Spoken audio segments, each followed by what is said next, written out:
It's a pleasure for me to introduce an old friend, Professor Maarten Taal, to give the next talk, which is addressing the topic of CKD. Has my patient got it? Maarten has written extensively on this and related fields, mainly in the CKD field, but also elsewhere. He has driven a lot of important agendas on this stuff nationally and globally. Ideal person, in my view, to address a topic like this, which really is, it does generate, I think, one of the commonest source of referrals that we get in renal clinics. Is to do with, has this patient actually got a kidney problem or not? So, Maarten. Thank you, John, and thank you very much for the invitation to come and speak to you today. I'm always very happy to talk about chronic kidney disease. So on the surface of it, this seems like a very simple question which we could answer in under a minute, but as John has alluded, it has quite a few nuances which we're going to explore today and potentially discuss further during the discussion time. So there are just my disclosures.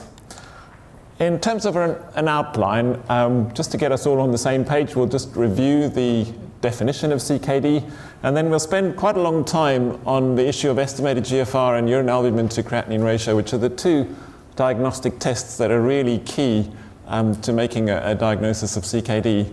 But then we'll go on to talk a bit about the risks associated with CKD and how you assess those risks, classification of CKD, and then the very practical questions of who should we be screening for CKD, a basic approach to the management, and when to refer to your friendly nephrologist. To set the context, just one slide on the epidemiology of CKD. And the point I'm trying to make here is that although often CKD is a silent condition, it is extremely common and associated with a lot of adverse outcomes. A couple of years ago, the ISN, International Society of Nephrology, did an exercise to get a robust estimate of how common CKD is globally, and they came up with a figure of just over 11% of adults. Extrapolated to the global population, that gives you about 840 million people, which interestingly makes it more common than diabetes, which is an interesting perspective for today.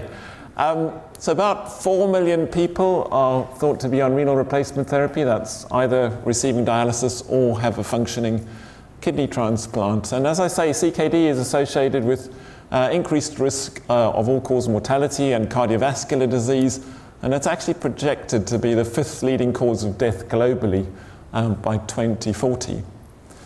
Importantly, and particularly relevant for today, diabetes is obviously the single most common cause of chronic kidney disease, and in their lifetime, between 30 and 40% of all people with diabetes will develop CKD. What about in the UK? Well, we actually have quite good population-based data from the Health Survey for England, which showed that between 13 and 14% of adults have chronic kidney disease. The graph on your right is just meant to illustrate another very important point, which is that an important aspect of the epidemiology of CKD is that it's very much a disease of older people. And you can see here the prevalence rising very steeply with age, such that over 70, over 20% of people have chronic kidney disease. So back to the definition then. So like heart failure, CKD is in fact not a specific disease, it is a clinical syndrome. But fortunately we have a very specific definition for it, so on one level it's quite simple to diagnose. So the most common criterion used to diagnose CKD is a reduction in GFR. And the criterion is simply that GFR needs to be less than 60 mL per minute per 1.73 meters squared, and that needs to be sustained for at least 3 months. That's the chronic element of it. The other way to diagnose CKD is by other evidence of kidney damage, and that can be a variety of pieces of evidence. So it may be a pathological abnormality on a kidney biopsy, or it may be other markers of damage, but by far the most common marker of damage that we use is albuminuria, and so an abnormal urine albumin to creatinine ratio of greater than 3 milligrams per millimole would be sufficient. But you could also find abnormalities on imaging, so scarring of a kidney would be sufficient to make a diagnosis of CKD. So the next few slides we're going to focus a bit on glomerular filtration rate and particularly estimated GFR. So fundamentally, GFR is what it says on the tin. It's a measure of the rate at which fluid is filtered by the kidneys. And it's commonly expressed, as I've mentioned, in milliliters per minute and corrected for body surface area. And it's universally accepted as the single most robust measure of kidney function. And for that reason, it's really important that we have an accurate measurement of it and that we also understand the limitations associated with that measurement. So how do we measure GFR? Well, it turns out it's actually not that simple. Ideally, we'd measure GFR by measuring the rate at which the kidneys clear a particular marker from the circulation. And the ideal marker is one that obviously would be cleared exclusively by glomerular filtration and not removed by secretion from the renal tubules, which is the other way in which the kidneys can remove solutes. So GFR markers really fall into two categories: exogenous markers, which are substances that have to be injected in the blood, and then we can track the rate at which the kidneys clear them. And the three examples I've listed there are the most commonly used. So inulin is a sugar molecule derived from plants, and it's widely considered to be the most accurate exogenous marker. But in fact, it's not readily available, and so not often used. Iohexol, many of you will recognize as a form of radiological contrast, so it's very widely available and more commonly used to do clearance studies.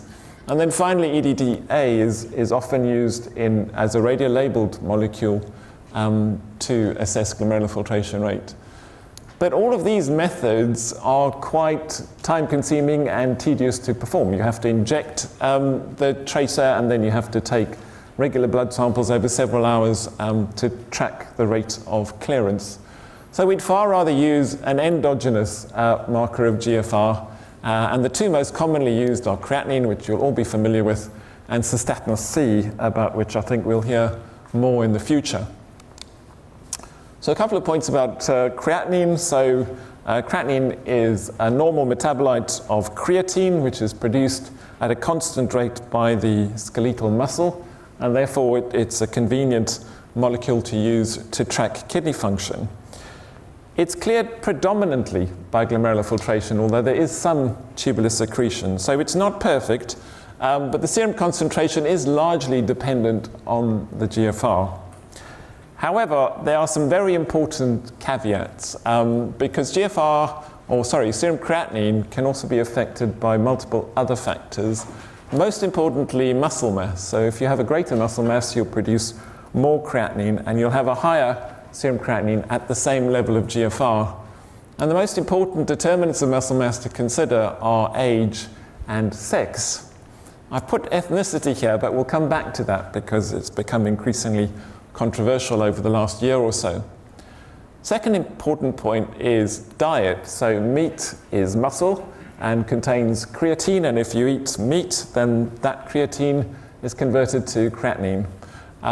So if you eat a big steak, for example, your serum creatinine will rise even though your GFR hasn't changed. And for that reason, there's already a recommendation from NICE that if you're going to have a serum creatinine check, you should ideally avoid eating meat for about 12 hours before the test. Then there are drugs. So there are some drugs that interfere with tubular secretion of creatinine, and the two most commonly used are cimetidine, which hasn't been used for a while, but the recent shortage of ranitidine has made it be used quite a lot more recently, and then trimethoprim, which is very commonly used to treat urinary tract infections. So both of those may increase your serum creatinine without any change in your GFR. So creatinine is very convenient. It's widely available in virtually every laboratory in the world, and it's cheap. It costs only a couple of pennies to measure. But there are some challenges with it, and I've tried to illustrate those on this slide. So the first one is that the relationship between GFR and serum creatinine is clearly not linear. And so it's actually very difficult to simply extrapolate from a creatinine concentration to GFR unless you have a brain that can sort out exponential relationships. But the second issue, as I mentioned, is body habitus and the effect of muscle mass. And I've tried to illustrate that with these two potential patients. So if you take the big bodybuilder with a massive muscle mass, or the little old lady with a very small muscle mass, both may have the same serum creatinine of 250, but that would equate to GFR around 55 in the bodybuilder and only 10 in the little old lady. So one needs to be careful of the impact of body habitus. To try to overcome some of these limitations, over the years we've developed a series of equations that help us to estimate GFR from the serum creatinine. And the first one to be developed actually was in the 1970s, so a long time ago. And with all of these, the maths isn't that important, but I just want to illustrate what the variables are that you need to include. So the Cockcroft-Gault formula actually estimated creatinine clearance rather than GFR per se.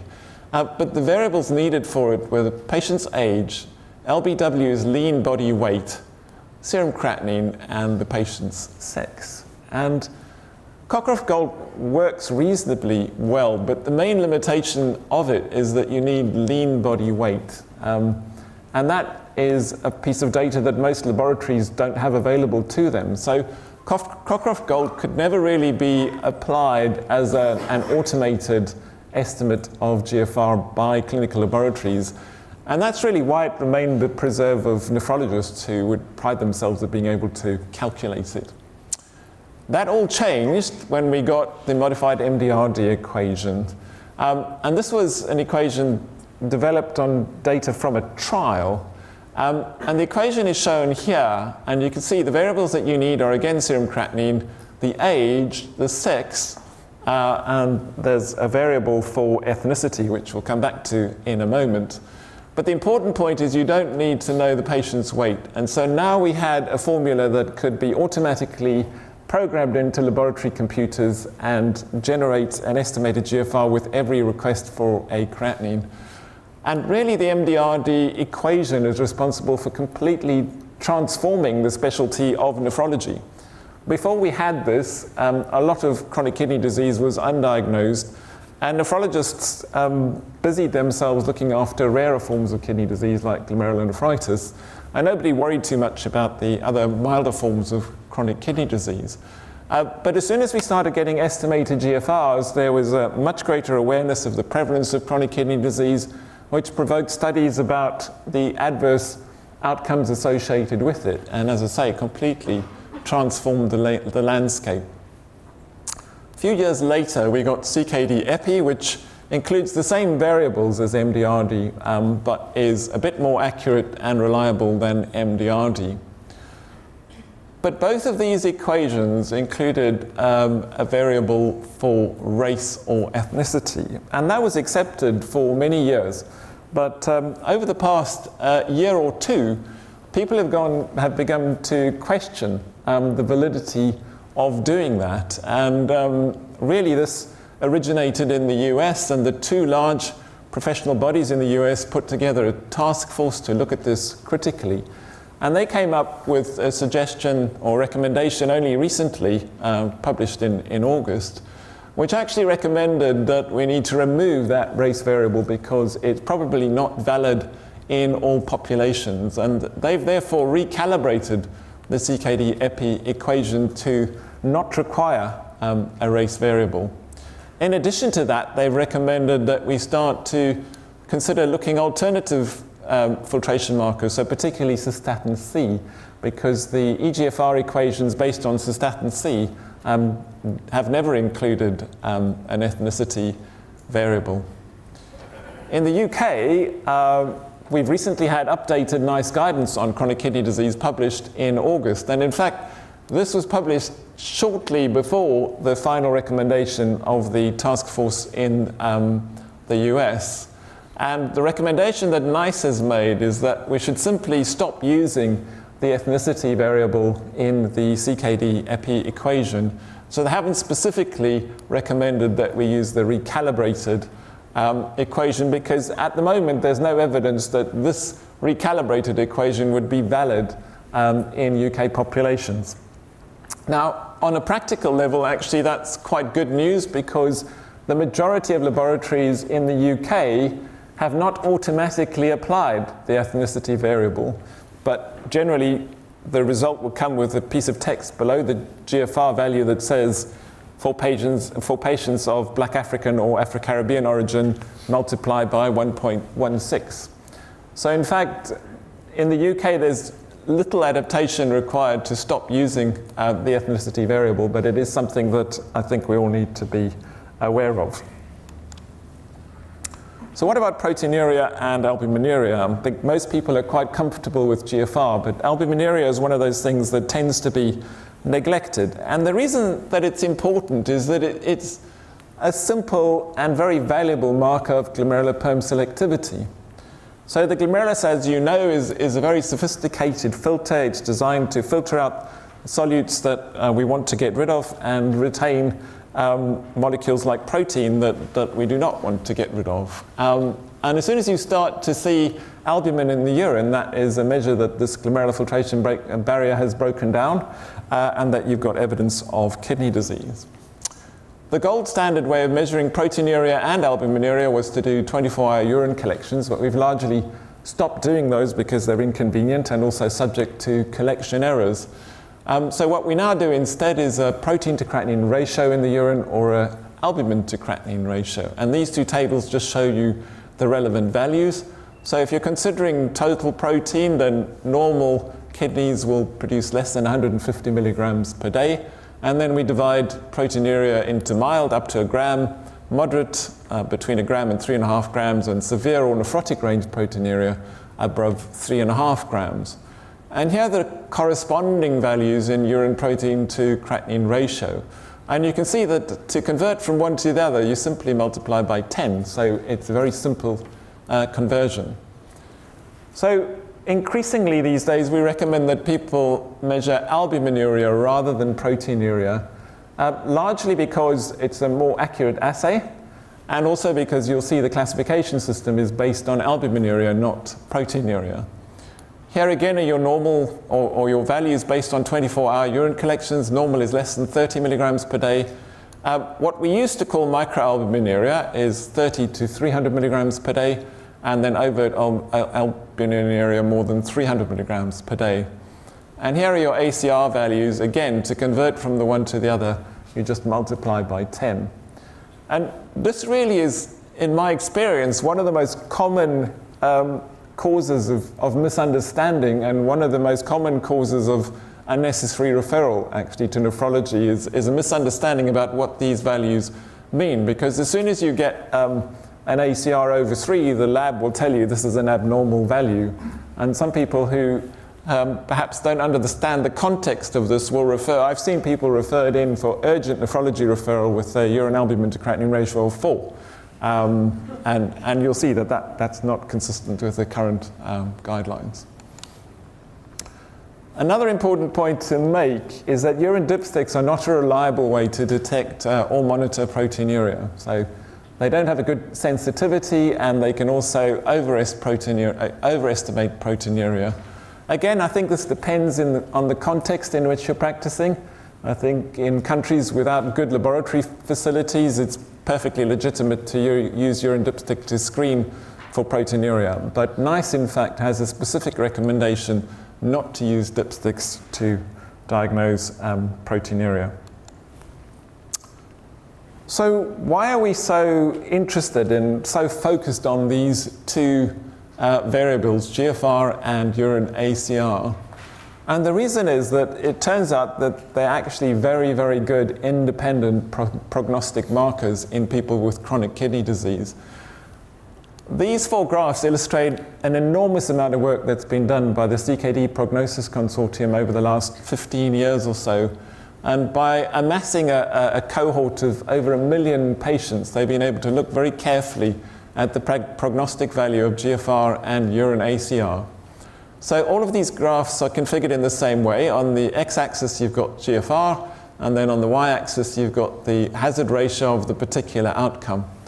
The colored bands in each case represent the different categories of albuminuria. So blue A1, green A2, and red A3.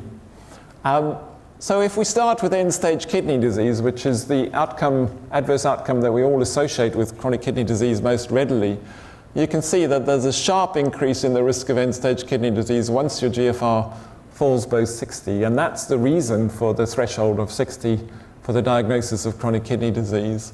But you can also see that there's a step change for each increase in albuminuria. So that applies to end-stage kidney disease, but also to acute kidney injury, because we know that chronic kidney disease predisposes to acute kidney injury. But as I mentioned, CKD is also a risk factor for other adverse outcomes. So for example, cardiovascular mortality, and you can see the same relationship between GFR and albuminuria and cardiovascular mortality, and also indeed for all-cause mortality. So GFR and albuminuria have really emerged as the two most important risk factors in people with chronic kidney disease. And for that reason, they form the basis of the current classification system for chronic kidney disease.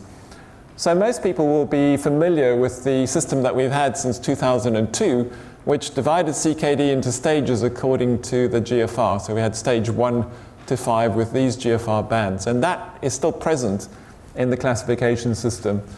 But the newest classification system now adds the 3 albuminuria categories.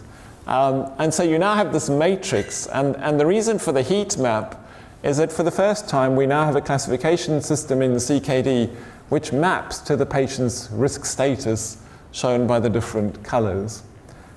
To be fair, this classification system is a bit more cumbersome than just having CKD 1 to 5, but I think it does add some very useful additional information about risk, and so we are encouraging people to use it and to think about it. On the topic of risk, though, there's been a much greater focus on this over the last few years because there's a recognition that not all people with CKD are the same. Some people are at quite low risk of adverse outcomes, where other people are at much higher risk. And we've been trying to develop tools that will help us to identify people at different levels of risk. And the one that's really developed the furthest and gained the widest acceptance is this one, the kidney failure risk equation. So first developed in Canada, relied on these 8 variables to predict the subsequent risk of progression of kidney disease to end stage over either 2 years or 5 years. And you can see that actually it performed very well. So this is a calibration, shows the difference between observed and predicted risk, and you can see very good discrimination with an area under the curve of 0.9. They subsequently sought to validate this equation in a much larger cohort of people taken again from the CKD Prognosis Consortium. And what they observed is that actually you can get just about as good performance with a 4-variable version of the equation, which uses our old friends age, sex, GFR, and UACR. And they validated that across multiple countries. And so we now have a kidney failure risk equation which is available online, which has been validated in multiple populations. I think it's important when we talk about risk in people with CKD, though, to emphasize that for patients in primary care, the majority are at very low risk. And we've studied this over the past 10 years in a cohort of nearly 2,000 people that we recruited specifically from primary care. On the left, you can see outcomes after 5 years, and you can see the majority had stable kidney function, and only about 18% had any progression at all. Importantly, only 4 patients progressed to end-stage kidney disease over 5 years. If you look at 10-year outcomes, you can see now about 31% had some evidence of progression, but still only less than 2% progressed to CKD stage 5. So the take-home message is that for the majority of the patients with CKD in primary care are actually at low risk of progression to end-stage kidney disease, and probably at greater risk of cardiovascular events. So finally then, just on to the practical issues of who should we be screening for chronic kidney disease. Well, these are the guidelines from NICE, and they're very sensible. So diabetes, obviously, is the most common cause of CKD. New onset hypertension, because about 90% of people with CKD will also have hypertension. anybody who's recovered from acute kidney injury, because we now know that not all people recover completely. Patients with cardiovascular disease, as we've been hearing, people with structural renal tract disease, because that may cause obstruction and CKD, and then the classic multi-system diseases that can affect the kidneys, so SLE, the different arthritides, and something like myeloma. Recently, there's been a much greater focus on hereditary causes of chronic kidney disease. So anybody with a family history in a first-degree relative of end-stage kidney disease should be screened for CKD. And then we have opportunistic detection of hematuria or proteinuria. What about monitoring? Again, NICE gives very specific advice on this. And the frequency of monitoring is based on their risk status. So we're back to this heat map. And you can see that for the majority of people who would be followed up in primary care, they need monitoring only once or twice a year at most. What about management? Well, that would be a talk all in itself, which we don't have time for today. Obviously, there are disease-specific therapies, which are normally done in secondary care for people with conditions like glomerulonephritis. But for the majority of other patients, there are non-specific things that will slow CKD progression regardless of the cause. And really, the foundational element of that is blood pressure lowering. For people with high-risk CKD, we're aiming for a blood pressure of 130/80 or less. An ACE inhibitor or ARB would be your first line, particularly if you have diabetes or proteinuria. Again, a shame we don't have time to talk about it, but we already heard about the SGLT2 inhibitors today. But in people with established kidney disease and proteinuria, there's fantastic new, exciting evidence of very effective renal protection. And you're going to be getting more and more letters from your friendly nephrologist suggesting that you start your patients on SGLT2 inhibitors. We also have recent evidence for finerenone, which is a mineralocorticoid antagonist, and you'll see more of that as well. Throughout, the goal is to minimize proteinuria and lower the risk, and also to reduce the cardiovascular risk. So there's a nice guidance that all patients with CKD should be on a statin. And then finally, there's lifestyle measures, which we should be asking all of our patients to consider in common with management of diabetes. So finally then, when to refer. These again are the NICE guidance, which has been updated this year. The new element is this one. And so there's a specific recommendation that if your kidney failure risk equation predicted risk of end-stage kidney disease is greater than 5%, then you should be referred. So that's a new referral criterion. The other ones are unchanged over the last about 10 years. And really there's two categories. So there's the high-risk patients who need further investigation and potentially a kidney biopsy. And those are the ones with proteinuria and hematuria or rapid progression of their kidney disease. And then there's people with advanced chronic kidney disease who need preparation for transplantation and dialysis. So anybody with CKD stage 4 and 5. And then finally, we're very happy to take on resistant hypertension and increasingly seeing more people with hereditary forms of chronic kidney disease. So to close with, just the take-home messages. Number one, I hope I've sensitized you to some of the limitations associated with serum creatinine and estimated GFR, and particularly the recent update not to use the ethnicity variable for estimated GFR. Secondly, I've tried to emphasize the importance of testing for albuminuria with a urine ACR, not urine dipstick. And secondly, we focused a bit on risk status, which I think is very important and is now included in the referral criteria. And finally, we just reviewed the referral guidelines. So I'm sorry I've gone over a bit, but hopefully there's still a bit of time for some questions.